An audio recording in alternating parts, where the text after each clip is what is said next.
எழுச்சி தமிழர்கள் முன்னேற்ற கழகம் நடத்தும் முப்படை ஒருங்கிணைப்பு குழுவிற்கு தலைமை எடுக்கும் தலைவர் அண்ணன் நடத்தை அவர்களை மற்றும் தோழமை கூட்டமைப்பு அனைவரையும் வழங்கி உறவுகளுக்கு எனது முதற்கண் காலை வணக்கத்தை தெரிவித்துக் கொள்கிறேன். என்னை பற்றி ஒரு சின்ன அறிவு ஆன் பண்ணுகிறேன். அண்ணன் வடக்கு தங்கவேல் அண்ணன் பிறந்த அதே மாவட்டம் தான் திருச்சி மாவட்டம். தொட்டியம் அப்படிங்கிறது எங்கள் பகுதி. தமிழ்நாட்டிலே 234 தொகுதியில் எங்கள் தொகுதியை பற்றி ஒரு வாரம் கொண்டு அதுக்கு மேலே பேசுறது இல்லை. 234 தொகுதியில் இப்போ வந்து நம்ம சீரமைப்புல முசிறி சட்டமன்ற தொகுதிங்கிற இடம் இருக்கும். முதல் தொகுதி முத்தரையர் அதிக வாக்குகள் கிட்டத்தட்ட நாங்கள் வந்து பார்த்தீங்கன்னா ஒரு 2,40,000 வாக்குகள்ல ஒரு 89,000 90,000 வாக்குகள் 236 வந்து முசிறி தொகுதி. அந்த முத்தரையர் கொஞ்சம் வீரமிக்க தொகுதி கூட சொல்லலாம். அதுல இருந்து உங்ககிட்ட சில கருத்து இந்த மனசால பேசணும்னு வந்திருக்கேன். முதல்ல இந்த 2021 மதுரை மண்டலம் நடத்திருக்க வளையல் வாழ்வுரிமை மாநாடு அப்படிங்கிறத பார்த்தீங்கன்னா மேகலா சில எனக்குள்ள சந்தேகங்கள் உங்கள்கிட்ட பயந்துதான் வந்திருக்கேன். முதல்ல வளையல் பேரு முத்தரையர் பேரு அப்படின்னு பிரிக்கிறது மாபெரும் தவறு. அந்த மாதிரி ஒரு கூட்டம் அந்த மதுரையை சுற்றி சுற்றி வந்துட்டு இருக்கு. அதுக்கு இங்க இருக்க இளைஞர்கள் யாருக்கு எதுக்கு பின்னாடி போறோம் தெரியாம போட்டுருக்காங்க. வளையல் முத்தரையர் அப்படின்ற பிரிவினை ஏற்க முடியாதது. எனக்கு அண்ணன் வெள்ளத்தோட்ட மேல கூட சின்ன வழக்கம் ஓப்பனா பேசி வெளிப்படையாக பேசிடலாம். ஏதோ ஒரு கூட்டத்துல கூட திருச்சி மாவட்டத்தில் இருக்கவங்க மட்டும் இந்த அரசியல் அது வந்து அதுக்காக சில போராட்டங்கள் சில விஷயங்கள் போனாங்க அந்த காலகட்டத்தில். ஏன் பேராவூரோட குளச்சலை செய்யலைங்களா, இவர் ஆளுநர் வெங்கடாச்சலம் செய்யலையா, மொத்தத்தில் ஆண்டியப்பன் செய்யலையா, இவர்கள் அனைவருமே அந்த முத்திரையில ஒருங்கிட்ட கருத்துனால்தான் அவர் ஜெயிக்க முடியும். முதல்ல அந்த வளைய முத்திரைங்கிற பிரிவினைய தயவு செய்து நீங்களும் காரணங்களை யாரும் சேர்க்கலாம். இப்ப 2021 ஜனவரி 31 இந்த திருச்சி மாவட்டத்தில் ஒரு மாபெரும் தலைவர் வந்து இங்க ஒரு கூட்டம் போறார் வளையல் வாழ்வுரிமை. நான் அவரை பத்தி சில விஷயம் பகிர்ந்துக்கிட்டே தீரணும். அதுக்காக மட்டும் தான் வந்திருக்கேன். நான் வந்த விஷயத்த சொல்றேன். 2010 ஒரு சாதாரண டீக்கர் நடத்திட்டு அந்த செல்வகுமார என் ஊர்ல தொட்டியத்துல சிறையில் இருக்கும் போது நான் தான் அறிமுகப்படுத்தி விஷயங்கிறதா வரலாறு. அவர் ஒரு சாதாரண டீக்கர் நடத்திட்டு போண்டா சம்சாரத்தில் ஒரு ராம்ஜி நகர் அப்படின்றாங்க. அப்ப நான் பாரதிதாசன் பல்கலைக்கழகத்தில் மைய ஒருங்கிணைப்பாளராக பணியாற்றிட்டு வடாக்காடு மாவட்டம் திருப்பத்தூர்.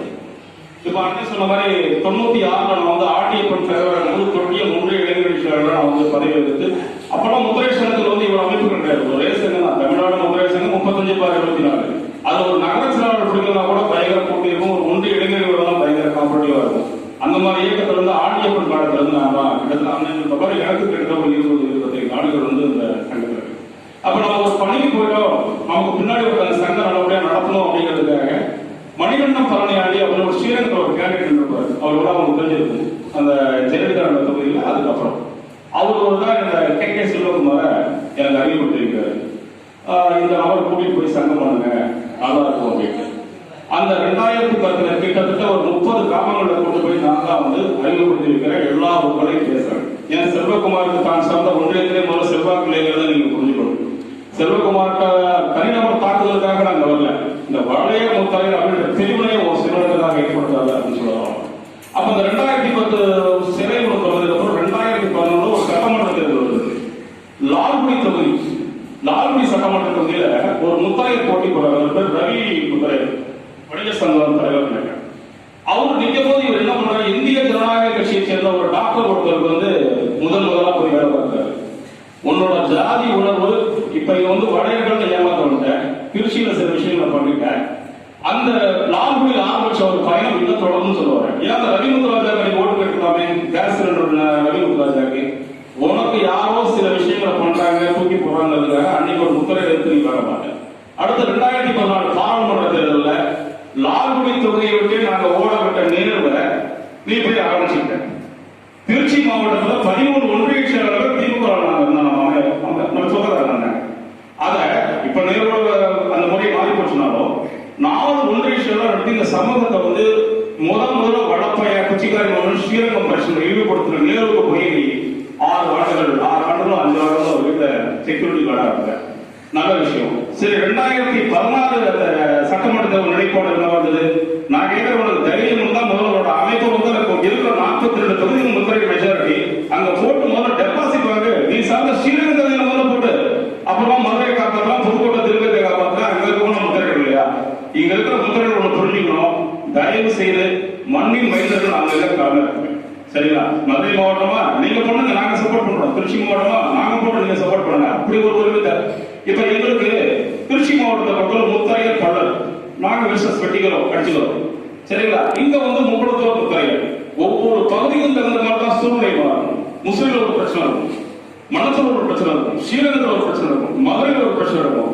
அதுக்கு தகுந்த மாதிரி அரசியல் முடிவெடுக்கணும் தவிர ஒட்டுமொத்தமா நான் தலைவன் ஒற்றை தலைவன் பின்னாடி அப்படின்னா உனக்கு தகுதி என்ன இருக்கு? அதே மாதிரி ஆண்டியப்பன் அப்படிங்கிற தலைவர் ஒரு பொற்கால தலைவர், அவங்க வந்து நீங்க விமர்சனம் பண்றாங்க. ஏன் பின்னாடி வாங்க என்ன புரிஞ்சுக்கிட்டு அப்படின்ட்டு. நீ என்ன புரிஞ்சுக்கிட்டு தெரியல. 2011 ஐஜேக்கு ஓட்டு கேட்ட, 2014 திமுக ஓட்டு கேட்ட, எம்பி எலெக்ஷன் 2018 ஆனாய் திருநாவுக்கரசு ஒரு பேர பேசுற படியில அடுத்த நிமிஷம் விஜய் பாஸ்கர் வந்து பார்க்கல, அடுத்து ஹசராஜா ஓட்டு கேட்க. ஏன் அதே சிவகங்கை மாவட்டத்தில் ராஜேந்திரன் ஒருத்தர் வைக்கிற ஒரு முதல் அவருக்கு ஓட்டு கேட்க, ஏன்னா அவரால் எதுவும் செய்ய முடியும் இல்லைங்களா? இவர் தான் வீரமுத்தரையர் என்று உங்க வளையருக்கு வாழ்வுரிமை வழங்குகிறாரு. நீ முதல்ல ஸ்ரீரங்கம் தொகுதியில சுயேட்சையா போட்டு ஒரு 5000 ஓட்டு வாங்கு. அதுக்கப்புறம் வளையர் வாழ்வுரிமையை காப்பாற்றலாம், வேட்டூர் போன்ற உரிமையை காப்பாற்றலாம். சரிங்களா? ஒரு யூடியூப்ல இருக்க மதுரை தான் நினைக்கிறேன், அரசர் குல மீடியா வளையர் மீடியான்னு சொல்லி தப்பு தப்பா பிரச்சாரம் பண்றாங்க. சமூக ஊடகங்கள் ஒரு தனிநபர் வந்து தூக்கி பிடிச்சு இருக்குது. இது ஆரோக்கியமான விஷயம் அல்ல, இது உண்மையான விஷயமும் கூட கிடையாது. இது எவ்வளவு நாளைக்கு கிடைக்கும் தெரியாது.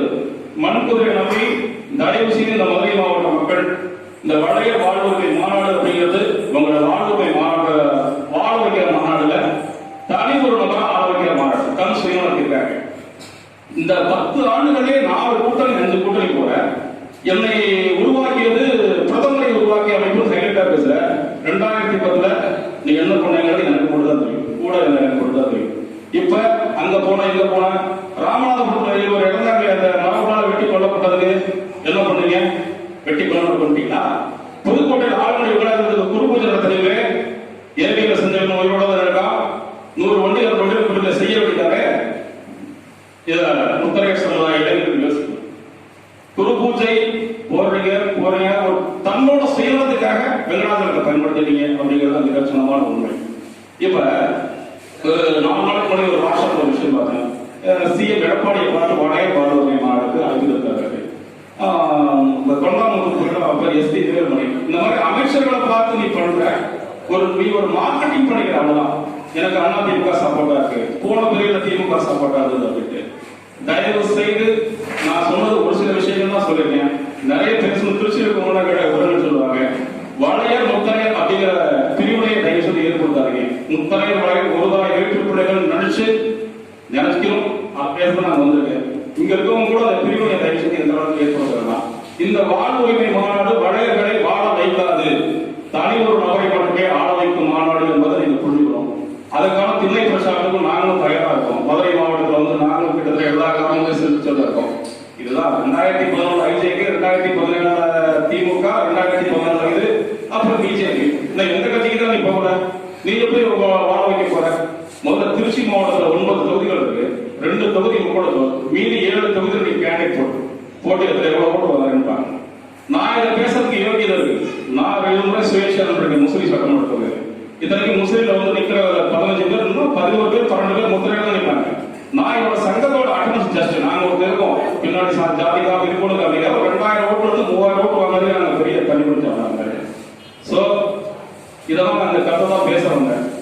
இதெல்லாம் இங்க இருக்கிற முத்திரைகள் அந்த கிராமங்களுக்கு வந்திருக்கிறவங்க இதை எடுத்து இந்த வளையர் வாழ்வுரிமை மாநாடு வளையர்களை வாழ வைக்காது என்பதை தெளிவாக புரிஞ்சுக்கிட்டு இதை மக்களிடத்தில் கொண்டு போய் சேரணும். அதே மாதிரி இவங்க போட்ட கூட்டங்களோட தாவரங்கள்லாம் இவங்க கணக்கெடுக்கணும். 2012 குடித்துறையில ஒரு பேப்பரைஸ் பண்றாங்க. அந்த இடத்துல பள்ள முத்திரை பிரச்சனை கொண்டு வராங்க. உங்க பக்கத்துல ராமநாதபுரத்துல ஒரு மரபுனால வெட்டி கொல்லப்பட்டார். இவங்களால அதிகமா இழப்பீடுகள் தான் அதிகம். இந்த சமுதாயத்துக்கு எந்த வாழ்க்கையும் இல்லை. ஒண்ணுமே இல்லாத உடனே 10 கால போறது முடியாது. நான் தொடாமையிலேயே உதவியாளர் சொல்ல வரேன். தயவு செய்து இனிமேலாவது இந்த சமூக வலைதள செய்திகளை நம்ம உண்மை உணர்ந்து எல்லாருக்கும் ஒரு செயல்படுவோம். அண்ணன் 2023 எலெக்ஷன் ஒரு மிகப்பெரிய சேலஞ்ச். முன்னாடி இல்லாத எழுச்சி இப்ப நமக்கு எழுதப்பட்டு இருக்கு. ஆனா அந்த எழுச்சி வேட்டாங்காடு தண்ணியா போயிடக்கூடாது அப்படிங்கிறதுக்காக நான் பேசி பேசுறேன். எனவே இந்த கூட்டத்தை ஏற்பாடு செஞ்சு பேச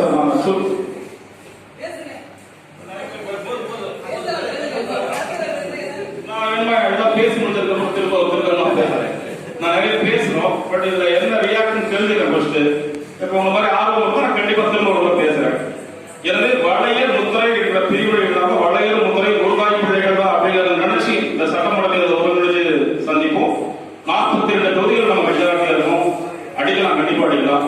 சில சுயநல சக்திகள் இந்த சமூகத்துல வந்து ஜெயலலிதா சொல்ற மாதிரி தீய சக்தி அப்படிங்கிற எதை கண்டுபிடிச்சு விளக்கணும்னா ஒன்றுபட்டால் ஒன்று வாழும், ஒன்றுபடுவோம் வெற்றி பெறும். திரும்ப நான் உங்களோட பேச வரேன். நன்றி. வணக்கம்.